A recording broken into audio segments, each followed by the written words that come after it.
Selanjutnya pemirsa, Sudarnoto selaku Ketua Hubungan dan juga Kerjasama Luar Negeri MUI sekaligus Sekretaris PPH hadir dalam seminar Pameran Perjuangan Palestina di mana kerjasama UHAMKA dan juga AXO Working Group ini.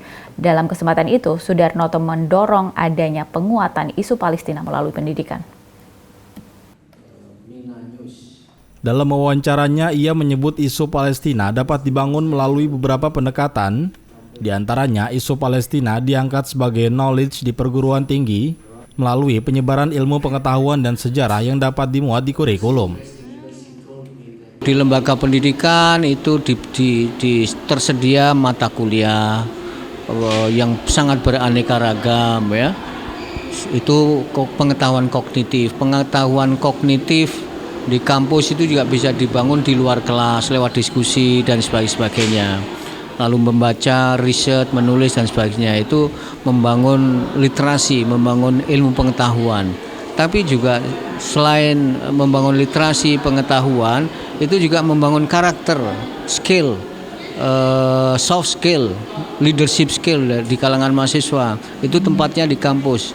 Dan kampus menjadi tempat yang paling, menurut hemat saya, paling pas untuk membangun peradaban ilmu, akhlak, soft skill.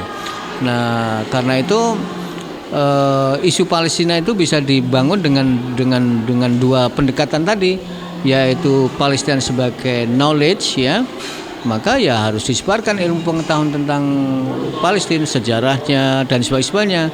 Itu mau dimuatkan di mana? Bisa di pelajaran sejarah. Dan saya kira pengambil kebijakan atau apakah dekan atau universitas itu sendiri atau mungkin prodi-prodi tertentu perlu menyusun kurikulum ya, menyusun kurikulum yang memberikan ruang bagi mahasiswa untuk mengetahui lebih jauh. Sudarnoto juga mengusulkan adanya short course on Palestine, di mana Sivitas Akademika UHAMKA dapat mengembangkan pengetahuannya di Palestina. Selain itu, ia juga akan mendorong adanya Palestine Corner, di mana tersedianya ruang dan akses untuk mengakses buku dan sumber tentang Palestina. Mahasiswa juga dapat berkonsultasi dengan ahli dari Palestina dalam penyusunan tugas. Tadi ada, ini usulan saya juga ke teman-teman AXO Working Group untuk menyelenggarakan short course on Palestine. Mungkin 2 bulan atau 1 bulan diikuti mahasiswa secara bergilir. Soal bayar atau tidak bayar itu nanti urusan lain lah. Tetapi bahwa program-program short course atau special course on Palestine itu penting ya. Ini nanti bisa anak IMM, bisa BEM, bisa lain-lain, bahkan juga dosen. Nah, siapa tahu juga dosen itu juga ada yang tertarik untuk melakukan riset gitu loh. Ini bagian penting. Nah, jadi penting sekali lembaga pendidikan itu memainkan peran untuk membangun pengetahuan yang benar. Karena pengetahuan itu ada yang salah diberikan, ada yang benar disalahkan. Ada yang benar tapi disalahkan, ada yang salah dibenarkan. Nah, ini kita harus membangun pengetahuan yang benar-benar benar ya. Benar-benar benar, isinya benar, bisa dipertanggungjawabkan. Sehingga tidak ada hoax.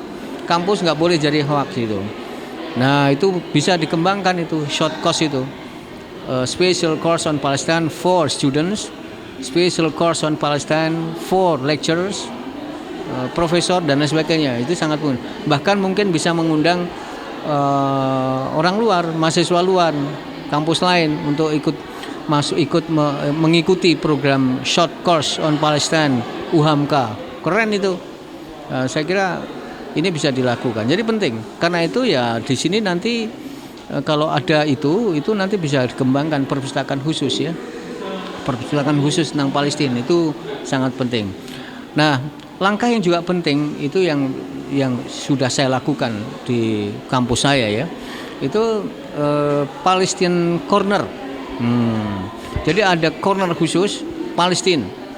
Segala hal tentang Palestina ada di situ. Buku-buku ada di situ. Itu juga bisa menjadi tempat di mana mahasiswa bisa berkonsultasi dengan ahli Palestina misalnya untuk nulis skripsi, atau untuk guru-guru besar atau dosen-dosen yang mau meneliti bisa difasilitasi di Palestine Corner itu sangat mungkin dilakukan.